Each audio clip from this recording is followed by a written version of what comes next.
Bonjour, nous sommes la classe du terminal Bac Pro des métiers du commerce et de la vente. Nous avons réalisé une interview d'un expatrié français en Pologne dans le cadre du chef-d'œuvre. Le chef-d'œuvre, c'est une réalisation collective ou individuelle qui nous permet d'exprimer des talents en lien avec notre futur métier et aussi de montrer et de valoriser nos compétences. Le projet général est de créer un city tour sur la Pologne pour un séjour et le publier sur le site en lien avec notre projet d'histoire-géographie, mémoire et citoyenneté. Notre mission est d'interviewer un expatrié français de Pologne. Cet échange va nous permettre d'en savoir plus sur ce pays et de nous partager ses expériences. Pour quelle raison avez-vous été attiré à Cracovie? Pourquoi Cracovie en fait? Alors, pour quelle raison? Bon, dans le cadre de mes études, j'ai étudié donc le français langue étrangère pour pouvoir enseigner la langue française soit en France avec des étrangers, soit à l'étranger, donc par définition aussi avec des étrangers. Moi, je suis de cette génération qui, en 1989, a vu tomber le mur de Berlin. Donc, c'était beaucoup de bouleversements, de changements. Et donc, j'étais curieux de savoir ce qui se passait un petit peu à l'Est, comme on disait à l'époque. Et donc, j'ai eu la possibilité, dans un premier temps, de travailler à Bratislava, en Slovaquie, et ensuite en Pologne. Et une fois en Pologne, Cracovie, c'est quand même probablement la plus jolie ville du pays. Donc, quand il y a eu la possibilité de venir ici, je suis venu. Bonjour. Bonjour. Est-ce que la transition France-Cracovie, ça a été compliqué? Non, pas spécialement. À Cracovie, par exemple, vivent environ 10 000 Français, ce qui fait l'équivalent d'une petite ville française, hein, déjà, 10 000 habitants, c'est pas rien. Il y a quand même beaucoup d'histoires, de connexions entre la France et la Pologne.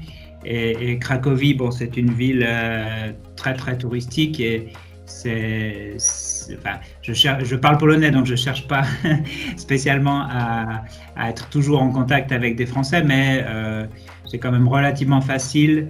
Vous avez mis combien de temps à maîtriser la langue? Est-ce qu'aujourd'hui on peut dire que vous êtes bilingue? Le polonais, c'est assez difficile, il m'a fallu plusieurs années. J'ai pas pris de cours, j'y suis allé très progressivement. Et bon, maintenant ça va bien, je peux lire un livre en polonais, je fais un peu de traduction même. Donc vous êtes allé en cours, en classe Non, j'ai pas pris de cours, j'ai appris un peu par moi-même. Bon, en tant que prof de français aussi, on a quand même un peu des ficelles, on sait un peu comment ça marche. Alors, passer de la monnaie française aux zloty a-t-il été compliqué? Oui, c'est une bonne question.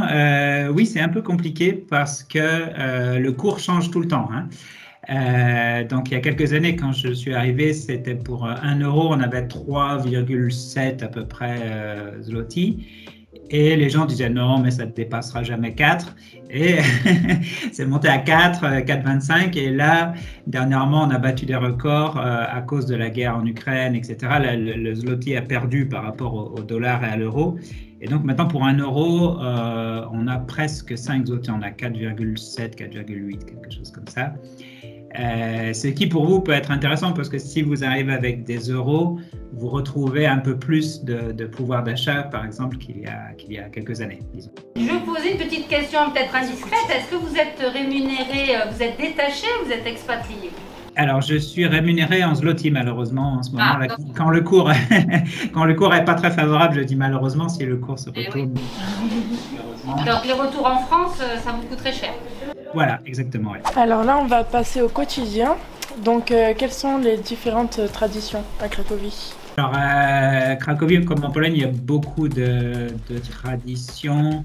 Alors Noël est très très important en Pologne. Bon, le pays globalement, comme vous le savez sans doute, est très catholique en tradition. Donc Noël est très très important. Pâques également beaucoup plus qu'en France. Après, vous avez quelques traditions aussi un peu païennes qui se sont greffées, comme Majana au printemps. Il noie dans la rivière une sorte de poupée de paille. C'est un peu le retour du printemps. Voilà. Selon vous, quels sont les lieux à privilégier à visiter à Cracovie? Oui, en l'espace d'un week-end. En l'espace de 3 jours, oui. Oui, donc bon, quand on arrive, évidemment, il faut aller dans le centre de Cracovie, qui a une architecture assez originale parce qu'il y a ce qu'ils appellent les planty. Alors, c'est écrit P-L-A-N-T-Y. c'est une boucle en forme de fer à cheval. C'est une boucle d'arbres, de végétation qui délimite la vieille ville en fait. Et donc on peut, le tour de cette boucle, ça fait environ 4 ou 5 km. On peut faire cette boucle à pied et à l'intérieur, il y a vraiment la vieille ville qui est à 95% constituée de bâtiments, de maisons qui sera en France classé monument historique, disons. Donc c'est vraiment très géométrique, c'est un damier.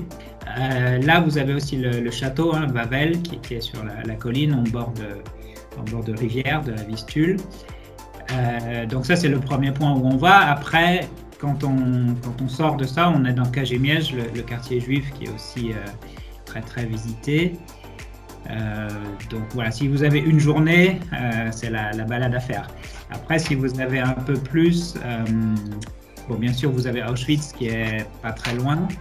Et il y a également la mine de sel de Wieliczka qui est très spectaculaire aussi, très intéressante. Donc c'est à quoi? C'est 10 km à peu près de Cracovie. Oui. D'accord. Ok. Et là, il y a des transports qui sont organisés, ça fait partie de l'excursion. Oui, on peut y aller. C'est un peu le triptyque. Toutes les agences de tourisme proposent Wieliczka, Auschwitz. Voilà. Donc, après, soit on peut y aller en bus de ville, soit on peut y aller. Voilà. Il y a des moyens de transport typiques? Alors, dans la vieille ville, vous avez des calèches avec des chevaux.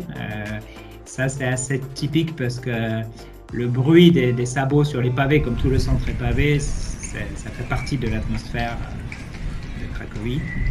Est-ce qu'il y a beaucoup de restaurants traditionnels à Cracovie? Oui, il y a une offre de restaurants qui est très très riche et très diversifiée. On trouve à peu près toutes les cuisines du monde. Il y a beaucoup de restaurants asiatiques, par exemple, indiens, vietnamiens, japonais, coréens. Cuisine polonaise traditionnelle, je sais pas, il y a 4 ou 5 restos français. Donc oui, vous trouvez. On ne meurt pas de faim. Il y a des plats typiques qu'on doit goûter? Oui, bien sûr. Alors il faut goûter les pierogi. Les pierogi, c'est des sortes de raviolis farcis, donc avec ça peut être des choux et champignons, du fromage, des pommes de terre, de la viande, il y a vraiment un peu tout. Il y en a des sucrés aussi avec des myrtilles. Ça nous donne envie d'y aller. Alors comment est organisé un rythme de vie, par exemple sortir le week-end ou en famille Alors les horaires des repas sont assez différents, c'est ça qui est sans doute le plus perturbant. Donc déjà ils commencent tôt la journée. Bon, comme la nuit tombe tôt, je pense qu'il y a un peu un décalage par rapport à nous. Vous avez beaucoup d'administrations qui ouvrent à 7h30 par exemple le matin, ce qui est pas le rythme français. Et ils font en général ils font une sorte de journée continue, donc par exemple 7h30, 15h30 ou 8h, 16h. Et après seulement ils prennent le gros repas de la journée. Donc ils font en général un petit déjeuner assez copieux le matin vers 6-7 heures. Après ils font ce qu'ils appellent un deuxième petit déjeuner vers 11 heures, c'est-à-dire ils amènent un sandwich au travail. Et après, à la fin du travail, quand ils sortent 15h30, 16h, là ils font le gros repas de la journée. Et après le soir, ils font une très légère collation vers 19-20 heures où juste ils font un petit sandwich à nouveau. Donc ça pour nous c'est assez perturbant parce qu'il n'y a pas la pause de midi comme en France, pas du tout. Et eux ils n'aiment pas quand ils vont en France, ils ont l'impression de perdre leur temps là à midi, de couper. Donc ce qui fait que ça leur dégage quand même beaucoup de temps après 16 heures. Donc après 16 heures ils commencent une deuxième journée qui est consacrée plutôt à la famille. Voilà, certains font du sport, d'autres regardent la télé. Ils parlent les Allemands, non? Ah bah oui, un peu il y a... Oui, ça rappelle un peu l'Allemagne où les journées finissent assez tôt, oui aussi. Comment dire? Est-ce que vous êtes habitué à faire comme en Pologne pour les repas ou vous faites comme en France? Alors, j'ai essayé, mais mon estomac français n'arrive pas à s'habituer. À midi, j'ai toujours faim, quoi. Quelles étaient vos principales appréhensions au sujet de votre expatriation? Merci. Expatriation. Je sais plus pareil. Bon, ça fait déjà longtemps que je suis parti, donc Est-ce que j'avais des appréhensions? Bref, j'ai toujours aimé voyager, j'ai toujours aimé un peu avoir le goût des autres, de la découverte. Donc, bon, sans doute il y a l'appréhension de la langue, par exemple, mais c'était peut-être plus de l'excitation que de l'appréhension au final. Donc là, on peut dire que vous êtes parfaitement bilingue? Oui, pratiquement, oui. Pourriez nous dire un petit quelque chose pour qu'on entende un peu la tonalité de cette langue? Oui. Dzień dobry, mam nadzieję Wam gościć niedługo w Polsce. Będziecie mieli widzenie i z przyjemnością Wam pokażę kilka zakątek miasta. Ça ressemble à rien à ce qu'on C'est relativement facile de créer du lien quand on arrive avec les Polonais. Est-ce qu'ils sont accueillants? Plus ou moins parce qu'ils sont quand même plus famille qu'amis. Donc, ils ont leur cercle en général familiaux. Bon, moi, je connais, j'ai réussi à me faire quelques amis, mais ça a pris un peu du temps. Souvent, bon, ce sont des amis un peu francophiles aussi, donc qui s'intéressent par le sport, par d'autres. Bon, il y a les moyens un peu qu'on retrouve partout, oui, par le travail, le sport, la vie associative, culturelle. Aviez-vous déjà un réseau avant de venir en Pologne? Non, je n'avais pas de réseau, je suis arrivé comme ça, les mains dans les poches avec mon sac à dos. Je suis descendu du bus il y a une vingtaine d'années maintenant et voilà, petit à petit. Bon, après j'ai changé de ville aussi, mais globalement maintenant je connais bien la Pologne et j'ai un peu des amis, des connaissances dans différentes villes, donc c'est plutôt sympathique. Ouais. Donc c'est votre deuxième pays en fait? Oui, on peut dire ça, oui. Est-ce que vous pensez un jour revenir en France pour travailler là-bas? Peut-être, j'exclus pas. S'il y a des propositions intéressantes, pourquoi pas. Et je vous remercie encore pour votre gentillesse. Et votre de rien, c'est moi qui vous remercie pour les élèves. Et on vous dit à bientôt. Ouais, ça marche. Bon courage. Merci.